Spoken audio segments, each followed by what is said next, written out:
If you're over 35 and you have been blaming yourself for failing diet after diet, you can stop right now.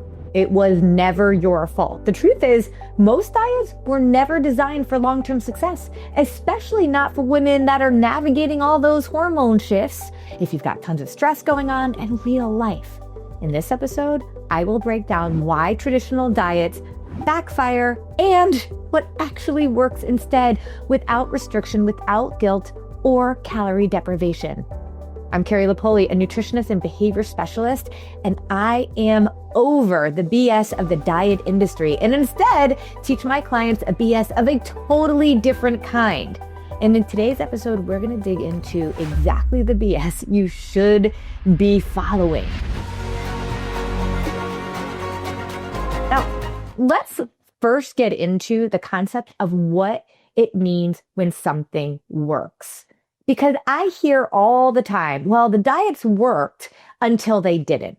But we got to get on the same page about what working means. If working is all around weight loss and not around health, well, then think about it this way. If your goal is to lose weight, forget anything else that's going on, your goal is to lose weight, then diets actually work. Because they allowed you to lose a little bit of weight, right? And while you may have gained the weight back, and as you're getting older, as a woman in either perimenopause and menopause and postmenopause, I'm in postmenopause myself, then you feel like, okay, wait, it was working before, and why is it suddenly not working? Well, we are going to get to the root of the matter. But before I do, I just really want you to think about what the definition of working means. Because with a 90% failure rate, I mean, that's what the diet industry has. It is a 90% failure rate for long-term success. If success is measured by weight loss, the diet industry has a 90% failure rate for long-term success. Yet, the diet industry is growing and growing and growing. It's like a $150 billion industry right now. And in 5 years, it's projected to be a $300 billion industry. So how is it an industry with such abysmal results is growing at such a rapid pace? Well, the answer is because they are marketing geniuses. Think about it. If you've ever lost weight on a diet before, and that is your definition of working, and you weren't able to sustain it, because, as you will learn, diets are not sustainable, but you believe, because of the way that the whole thing is structured, that it was your lack of willpower, because it worked until you fell off. It worked until you had the pizza. It worked until you decided you were going to have a cheat meal. And so you blame yourself. It is the most genius marketing design ever. We're going to fail our customers, but we're going to have you believe it was your fault, so you keep coming back year after year after year. All right, so that's my tangent on the whole diet industry. And we'll keep coming back to that in this episode because it's a really important one to recognize. That when we keep doing something over and over again that's getting worse and worse results over time, are we at all thinking about whether or not this is allowing us to thrive? Or is it actually hurting us? I think of one of my clients, Jen, who's 55 years old right now. And when she was in her 40s, she had been dieting for 25 years. She was diabetic and weighed over 300 pounds. How is it that if she was dieting, with literally not giving up, she counted more than 40 diets that she had been on in the past 25 years.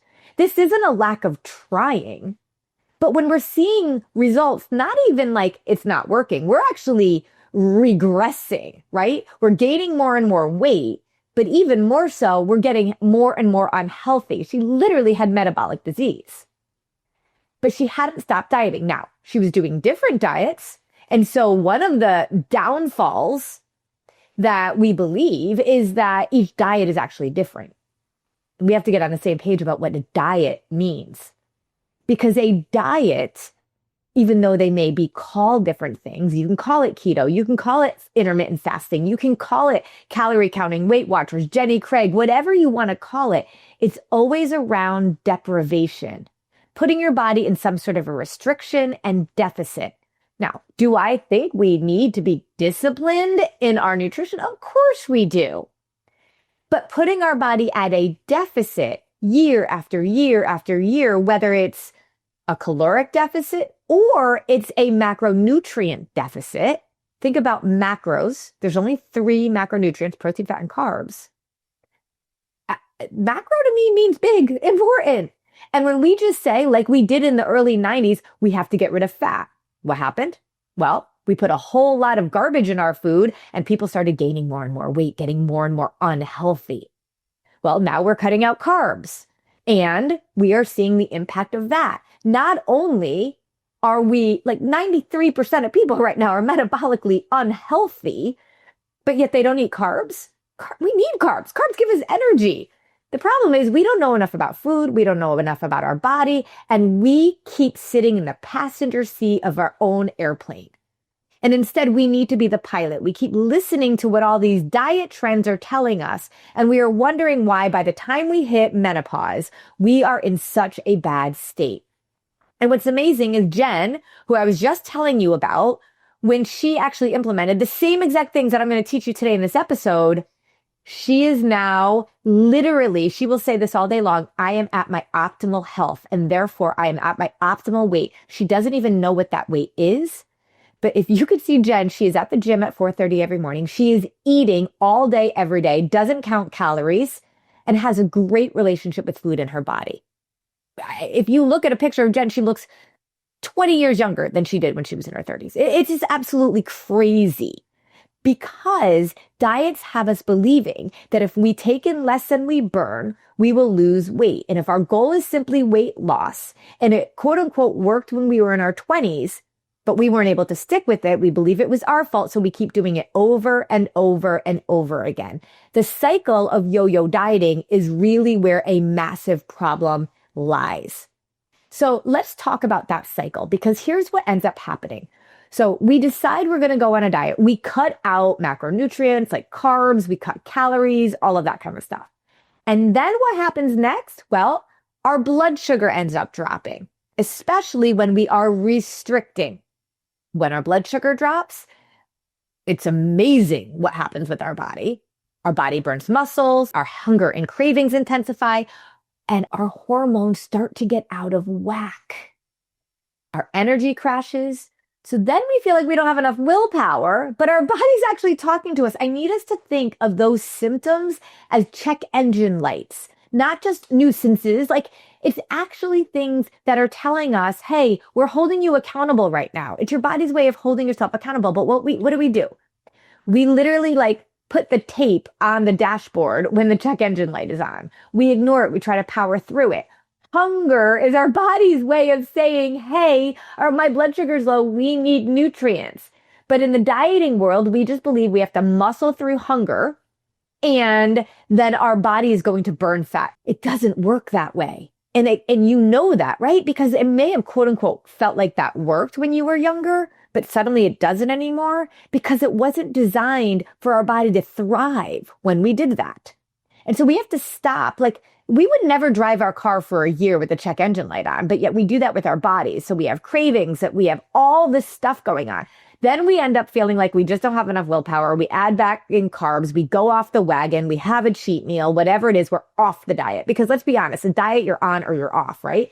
And then when you overeat, you add carbs back in, you just stop counting calories, you just go off, your blood sugar then spikes, right?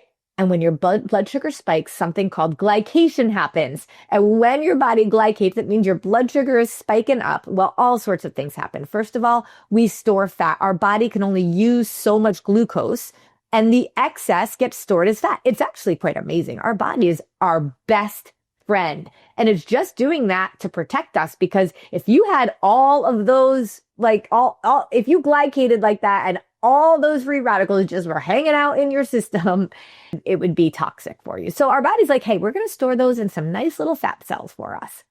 But in addition, because we're glycating, because our body is kind of going on this like roller coaster, it starts to slow down our metabolism. And we start to age faster. Every time we glycate, we're actually spiking our blood sugar. We're actually aging faster, which then causes, I say it's like every time we glycate where our body can't handle that much glucose at once, it's like little lightning bolts in our system that are zapping all of our cells, our healthy cells, the weak cells, all the cells. And that puts our body into cellular dysfunction, oxidative stress. And that causes us so many issues. Metabolic dysfunction like high cholesterol, high blood pressure. Metabolic disease from there turns into diabetes, prediabetes, even stroke and cancer, depression, Alzheimer's, dementia. All of that is related to this up and down spiking of our blood sugar because we keep putting ourselves on this yo-yo. And diets are causing so much stress to our body. So then what happens, right? We end up gaining weight, feeling like garbage. So we got to start another diet.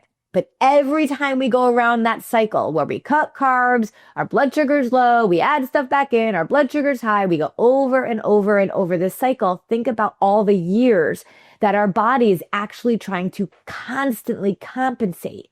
Now add that to the mix of stress and toxins in our environment and processed foods and all of that. It wreaks havoc on everything. So by the time you're 35, first of all, your body has been releasing insulin and trying to balance its own blood sugar because we don't know how to help it like that. And insulin is a hormone. When one hormone is off, all your hormones are off. So by the time you're 35, and you're walking into the perimenopausal years, like premenopausal years, and that's actually starting like 10 years sometimes before you're even going through menopause. Well, you can understand how the hormonal imbalance has just been adding up year after year after year. So what do we have to be doing instead? Because that is clearly not working. Well, the first thing I always say is there's got to be 3 questions we ask ourselves before starting any nutritional approach, anything. And if you can say yes to all 3 of these things, bam, you are on your way to hormonal bliss, to being a post-35-year-old and being able to live with freedom, live without restriction, because answering yes to these 3 questions is total gold if you can find the approach. Ready? 1, is what I'm about to do based in science designed for my body to thrive? Diets are all based in science. It's working exactly the way it's designed to work. You lose a little bit of weight at first, especially when you're younger and your set point is lower, your metabolism is higher. You can restrict a bit and you're going to lose weight. Is it allowing your body to thrive? No. And that's my biggest issue with the weight loss industry. It's like we just focus on weight loss.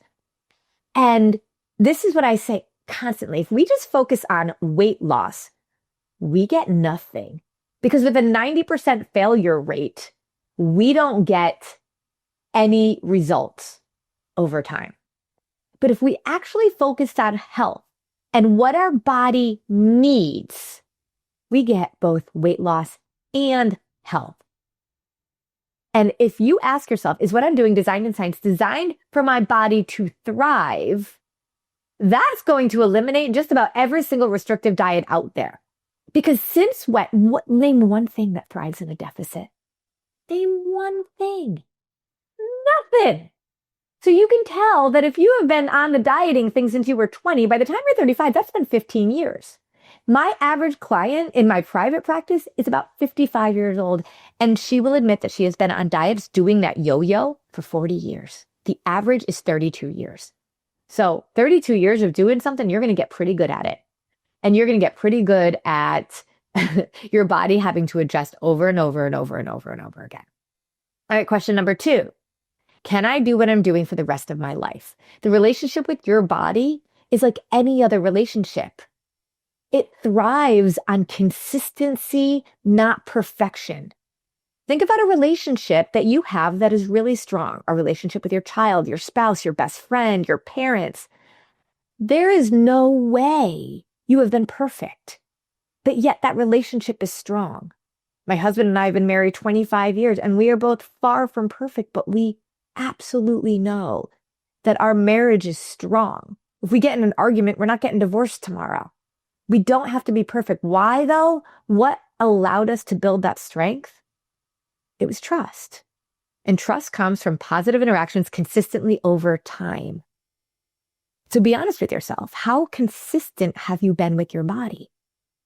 And if you're 35 or older, my bet is you probably haven't been very. It's not your fault. And I'm tired of the diet industry blaming us for not having enough willpower to be able to stick with stuff. The diets are not designed for our body to be able to do it. But more than that, a diet requires you to be perfect. And the minute you're not, you gain the weight back. Well, wait a minute. A body that's thriving shouldn't just, boom, gain the weight back that fits quickly. It's like the whole thing with weight loss drugs.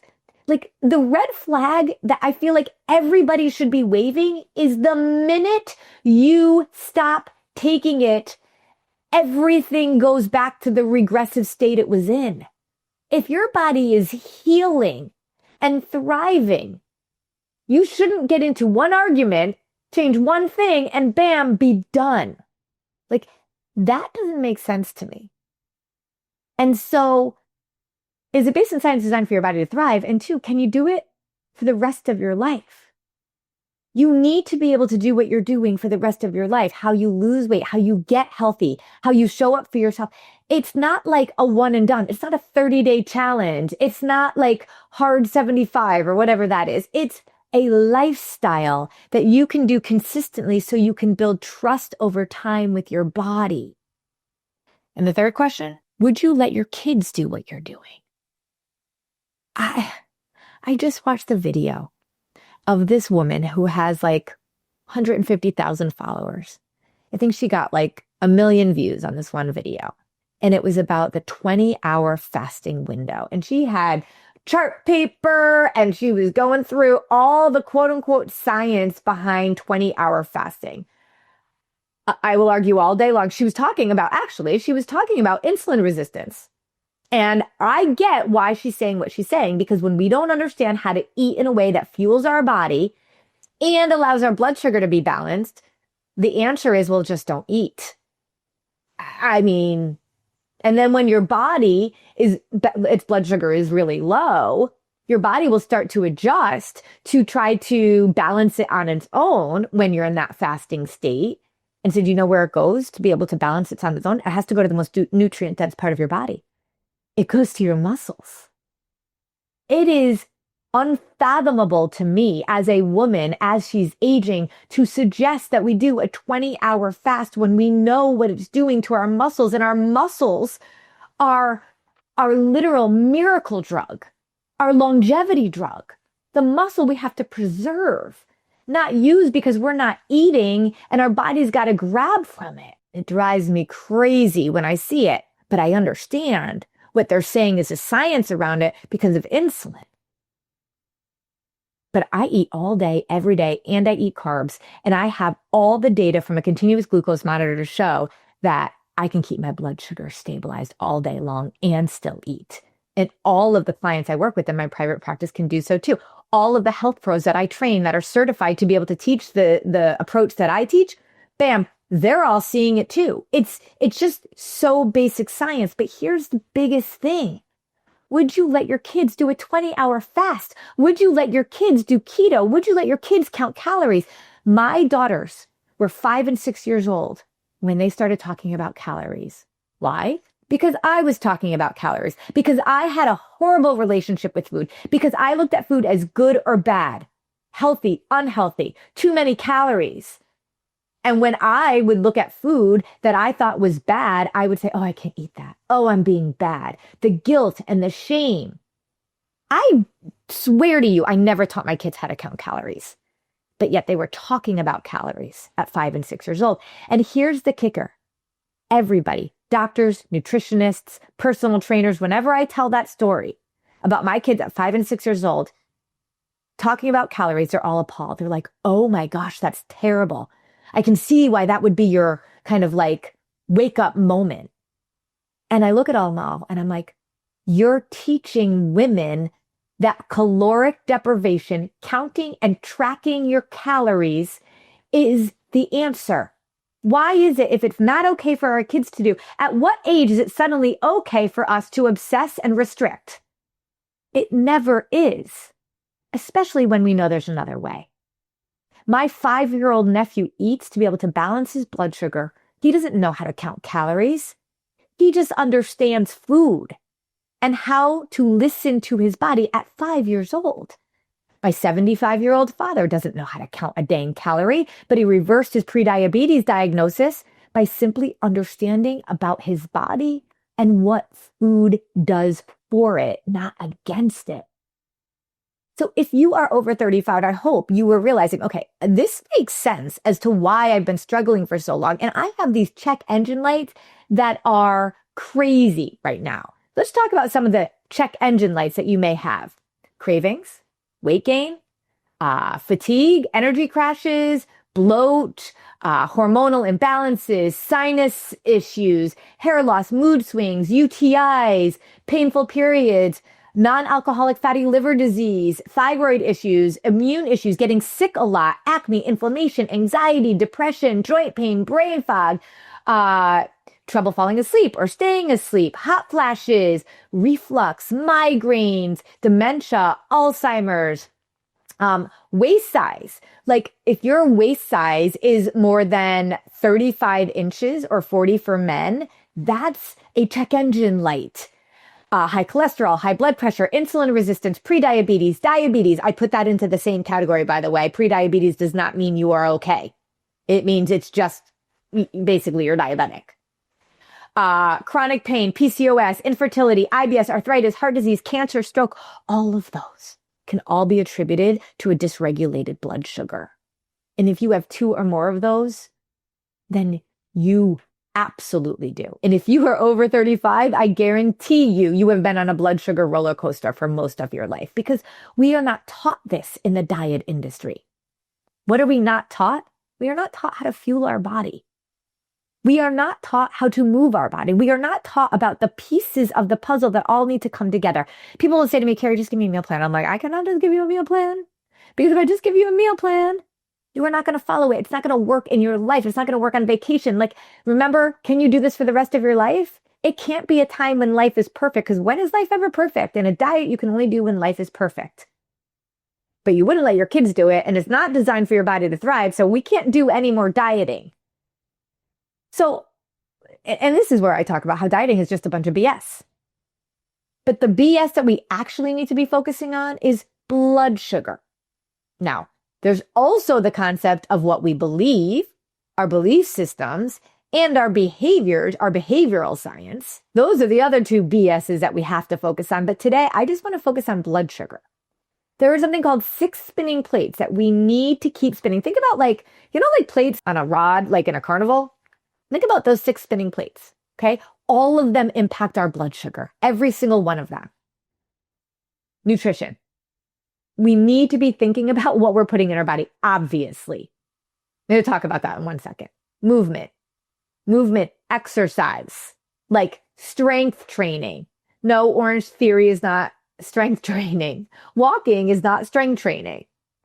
Now, do we need to walk? Yes. Do we need to move our body? Yes. Do I want you to do what feels good to you? Yes. But strength training has to be a non-negotiable for women. Has to.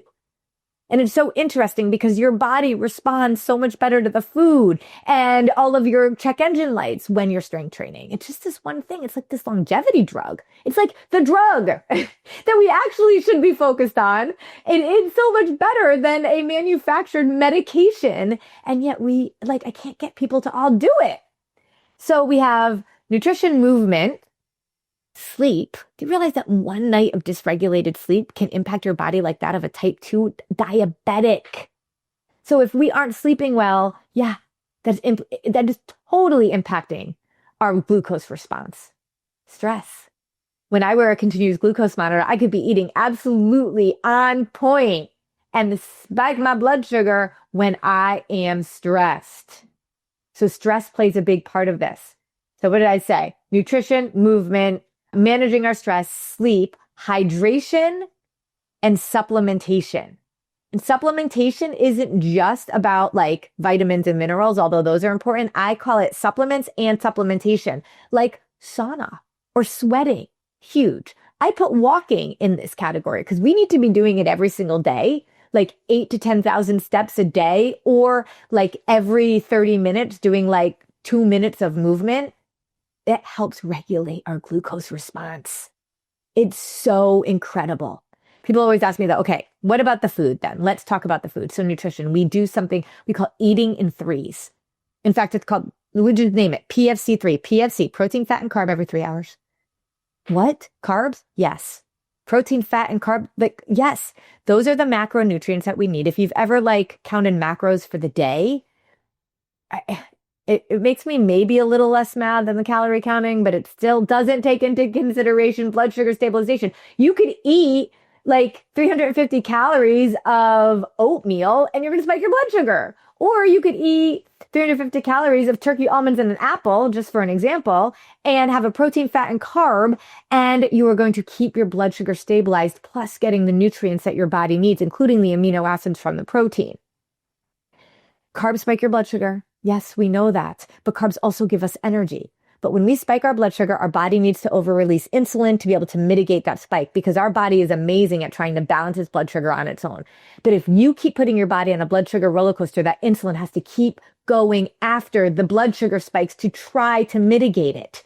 And after a while, say after 35, you're going to be tired. Your body is going to be tired. It's like, I joke, it's like, let's say you're a single mom with 10 kids. You're trying to raise 10 kids and you're just exhausted. And if somebody just spills water on the floor, you're like, oh my gosh, I can't do this, right? That's how your body's been feeling for all these years. But let's say like your husband wasn't like some sort of a jerk and just left you. He was a soldier and he was out for war and he's back and he's going to help. That's like what happens when you actually fuel your body correctly with food in a way that makes it sing and thrive. And so your husband's like, I am here to help you with these 10 kids. And so it may take a minute before you guys get in a rhythm, but once you do, somebody could spill milk or ice cream or whatever it is. And you're just like, you know what? It's okay. I got it. Because you're not as tired anymore. That's what happens when you come alongside your body and work to eat in a way that actually helps to balance its blood sugar, that you live in a way that actually supports blood sugar regulation, and suddenly your body's in balance. You don't have to over-release insulin, which again is a hormone, which impacts all other hormones. You actually can live in homeostasis. So when you have your carbs, it's going to spike your blood sugar, but you know what happens when you eat a protein and a fat? It actually results in that mitigation of that blood sugar spike, and your body doesn't have to over-release that insulin. Your body is like, oh my gosh, thank you for giving me a break. That's why you can have soul-filling meals. We don't call them cheat meals, but call it like an appreciation meal. You can have an appreciation meal, serve your soul, and not worry about it because your body's not so tired of constantly trying to balance itself on its own. So when you have a carb and you eat first a protein and a fat, you're getting all the amino acids to be able to fuel your muscles. You're mitigating that blood sugar spike, but yet you're getting the energy. The fat is cushioning your organs, fueling your brain, and allowing your body to actually digest the proteins and the fat and the carbs in a way that it was meant to be. They were meant to be eaten together. Eating within an hour of waking up, eating a protein, fat, and carb every 3 hours so that you're ready to eat satisfied, never too hungry, never too full. Bam. That's literally it. And when you can start spinning that plate and then start to integrate your other plates just 1% at a time, over time, your body will start to react. And when I say my 5-year-old nephew eats this way, it's so cool because he's like protein, fat, and carb. Let's go. He knows food and he understands that he eats them all together. Now, is he going to be like legalistic about it? No, we never should be. But when you can actually see the data from a continuous glucose monitor and understand how this is actually helping your body to thrive, how I had a client named Jean who was 50 years old and her average blood sugar was 400, diabetic. She had tried Wegovy and Ozempic. Our blood sugar should be around 80 to 120. She was sitting at 400 on almost a regular basis. That woman was not going to be alive in another year. Within 2 weeks of spinning her 6 spinning plates, focusing first on nutrition, her average blood glucose level was 243. Within 2 more weeks, a month after starting to eat this way, her blood glucose level was at 143, right within the normal range of somebody actually that's diabetic. And her doctor could not believe that just with food and no medication, she was literally reversing her story. She is now off insulin completely, off almost all of her medication, including her high cholesterol medication, because it's all the same root cause. The check engine light goes on when you've been on that blood sugar roller coaster for decades. So I hope that right now you can see why the diets haven't worked and how they were never actually designed to work in the way that you actually want something to work. Long-term success. And I know we're not just focused on weight loss. We want to feel better. We want to live better. We want to be healthier. We want to have a better relationship with food and our body. It's not just about weight loss. But when we focus on weight loss, we get nothing. But when we focus on health and understanding what our body really needs, we get both. So I hope that this is allowing you a little bit of an insight as to what we need to be doing. I actually didn't get into all the BS, right? Our behavioral science and our belief systems, just focused on blood sugar right now. But that's why I put together this really cool guide that you can download after this episode, sort of like a little bit of a homework, maybe, if you will, on becoming the healthiest version of yourself and focusing on the BS that you really need to be doing. Blood sugar, behavioral science, and belief systems. So you can download that now. We'll put a link below so that you can download that guide right now and actually get a little bit of a blueprint of what it means to be the healthiest version of yourself. And if you get nothing else from this, you know, we are done with the dieting roller coaster. All right. I'm excited about this. And remember, wherever you are on your journey, all it takes is a 1% mindset of improving. We never stay the same. We're either regressing or we're progressing, but a 1% progression is all it takes to live a life of complete and total food freedom and optimal health. Let's go.